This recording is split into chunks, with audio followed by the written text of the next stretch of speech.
This video was created by VinylicPuma of VinylicPumaGaming.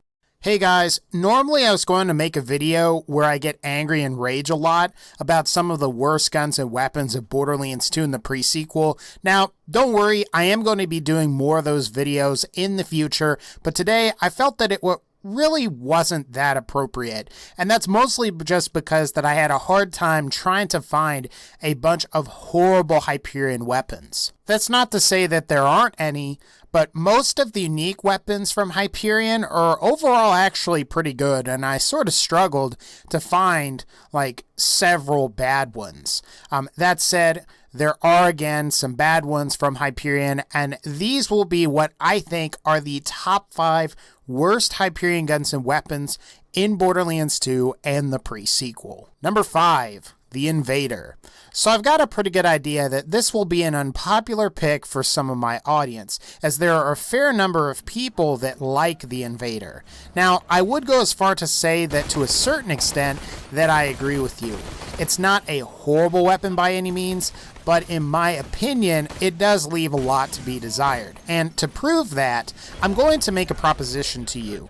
Would you rather have the Invader sniper rifle, or would you rather have either a Pimpernel, a Lyuda, a Longnail, the Machine from Borderlands the pre-sequel, or any of the other truly excellent, unique, and legendary sniper rifles from both Borderlands 2 and the pre-sequel? The other problem that I have with the Invader is that it is burst fire only while aiming down sights, and while you can counsel it by simply not aiming down sights in the middle of the burst, I feel like this makes it ideal only on Maya, as you need phase lock to lock enemies in place so you can get each bullet in the burst to hit.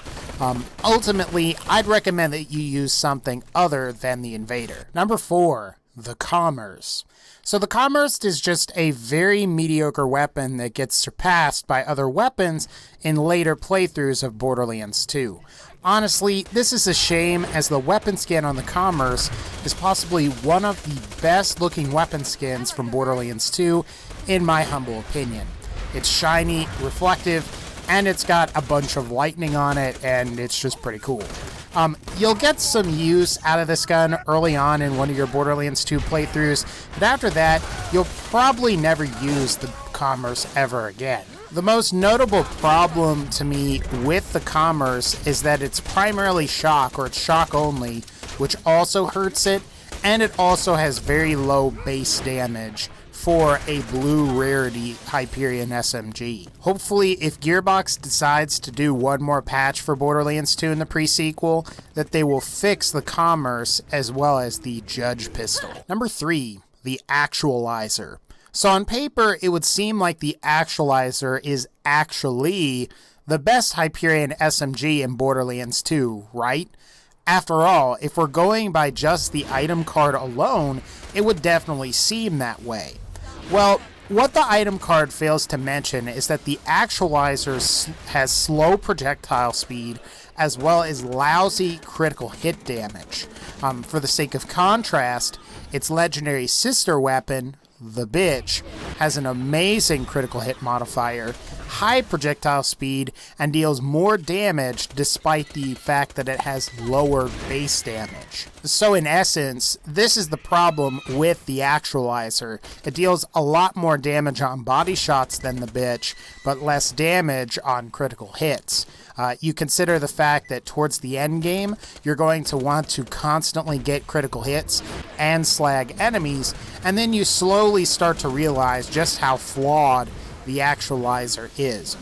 Don't get this gun, guys. Just get a Bitch SMG instead. Number 2. The Bane. As some of you already know, I really hate the Bane SMG. A lot of people seem to think that this is a somewhat usable weapon, and I strongly disagree with that. The first major problem with the Bane is that your movement speed is significantly decreased, making it almost impossible to dodge enemy attacks while you have it in hand. The good thing is it doesn't slow you down while you have the gun equipped. Now, the second problem is that it's extremely inaccurate for the first half of the magazine. So, in other words, It takes forever for the Bane to reach maximum accuracy, and you'll shoot half of the gun's magazine before you even hit anything. And finally, there's that god-awful noise that emits when you either reload it, you shoot it, or swap to and from other weapons. Throw this pile of oh, I'm sorry. No cussing today. I mean crap into the grinder. And finally, number 1, the Logans Gun.